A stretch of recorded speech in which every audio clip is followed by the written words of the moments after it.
Абе аз само да питам, само брат, къде е цирка? Къде? Щото идвам да го затварям. Сега. Много говорите, а на действия нула. Най-много говориш, а най-малко каза. Тък му изгря и вече заляза. Прибирай се бързо, ти що са показа. Не че нещо, ама съм на фаза. Дори да ме държат в окови, няма какво да кажа, той рапа ми говори. Когато се надъхам, няма кой да ме събори. Нека цирка да затвори. Давай, вдигай, ти ме мотивирай и ми викай. Брат по врат ги забивай, като на казино, на черно ги добирай.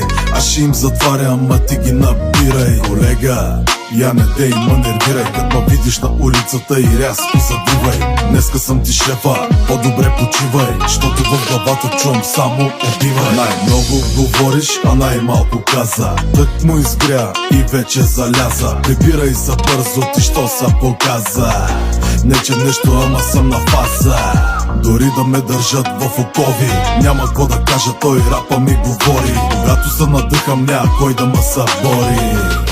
Нека цирка да затвори. Продавачката на касата до бабата в терасата, със всеки се държа както ми е на гласата. Нали знаеш кой каквото си направи, абе важното е да сме живи и здрави. Питаш как, ами аз така живея. На тая люлка деци аз я люлея. Чуда се да плача ли или да се смея. Абе, ти са тея. Най-много говориш, а най-малко каза. Тък му изгря и вече заляза. Прибирай се бързо, ти що са показа. Не че нещо, ама съм на фаза.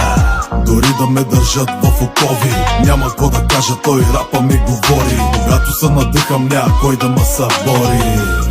Нека цирка да затвори. Как е тъй? Примерно нещо такова, да. Тъй го стига.